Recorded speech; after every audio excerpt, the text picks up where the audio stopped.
আজকে ছাদ বাগানে গিয়ে দেখি মালবেরি ফলেছে। গাছ ভর্তি মালবেরি, দেখতে খুব সুন্দর লাগছে। যেগুলো পেকে গেছে সেগুলো না তুলে ফেললে এমনি এমনি খসে যাবে। এগুলো দেশি মালবেরি, দুবার তিনবার ফলবে। এখন এগুলো ছোট ছোট হলে কি হবে, বর্ষায় যখন ফলবে তখন বেশ বড় বড় হবে। একটা একটা করে মালবেরি তোলা হলো, দেখুন কতগুলো মালবেরি তোলা হয়ে গেছে। এবার কয়েকটা শসা তুললাম, তারপর টমেটো গাছ থেকে কয়েকটা টমেটো তুললাম। টমেটোগুলো অনেক ফলেছে এবারে।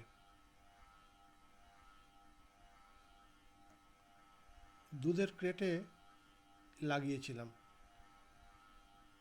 এই টমেটোগুলো কাঁচা কাঁচা তুলে ঝাল করব।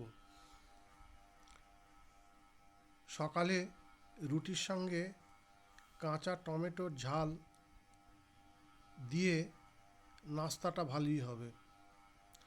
আপনারা টমেটোর ঝাল কখনো খেয়েছেন কি? কাঁচা টমেটোর ঝাল বানাতে নিয়েছি পেঁয়াজ, রসুন, আদা, কাঁচা লঙ্কা। এই রসুনগুলো এবার আমি চাষ করেছিলাম, বেশ ভালোই ফলেছে। ছাদ বাগানে কয়েকটা দুধের ট্রেতে এগুলো লাগিয়ে দিয়েছিলাম। এগুলো ভালোই ফলেছে। সব সবজিগুলো কুচিয়ে নিয়েছি, কাঁচা টমেটো কুচিয়ে নিয়েছি, খুব কুচোয়নি, 4 ফালি করে রেখে দিয়েছিলাম। কড়াতে তেল দিয়ে জিরে ফোড়ন দিয়ে দিতে হবে।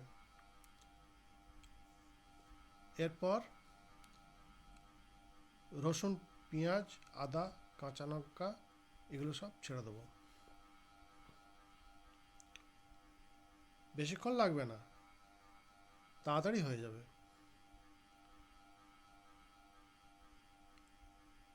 রসুনগুলো ছেড়ে দিয়েছি, রসুনগুলো কুচিয়ে নিয়েছি, থেঁতো করিনি। পেঁয়াজ কুচানো ছেড়ে দিলাম, একটু নেড়ে চেড়ে নিয়ে আদা দিয়ে দেবো, কাঁচা লঙ্কা দিয়ে দেবো।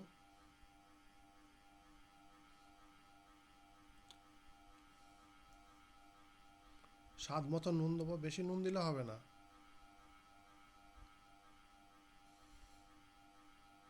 হলুদ দিয়ে দেবো,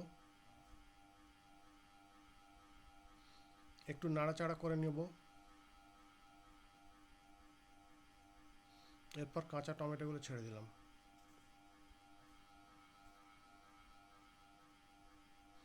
একটা টিপস, জল দিলে হবে না কিন্তু। এই কাঁচা টমেটোর গা থেকেই যে জলটা বেরোবে তাতেই রান্না হবে। খেতে দুর্দান্ত, দারুণ স্বাদ।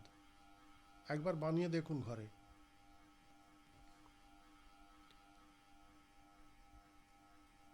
টক ঝাল টমেটোর ঝাল, আপনারা চাইলে সামান্য চিনি অ্যাড করতে পারেন, কিন্তু আমি চিনি অ্যাড করিনি। আপনারা যে ভিডিওটা দেখছেন, এই ভিডিওটা ঘর নিয়োগী ঘর চ্যানেলের ভিডিওটা দেখে যদি ভালো লাগে সাবস্ক্রাইব করতে ভুলবেন না।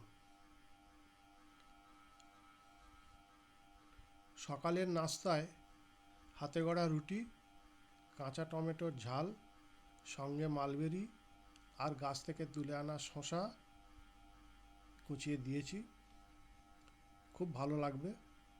আপনারাও একবার বাড়িতে এইরকম সকালের নাস্তা রেডি করুন,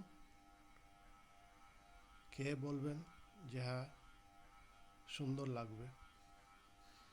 নমস্কার, সবাই ভালো থাকবেন। Good bye.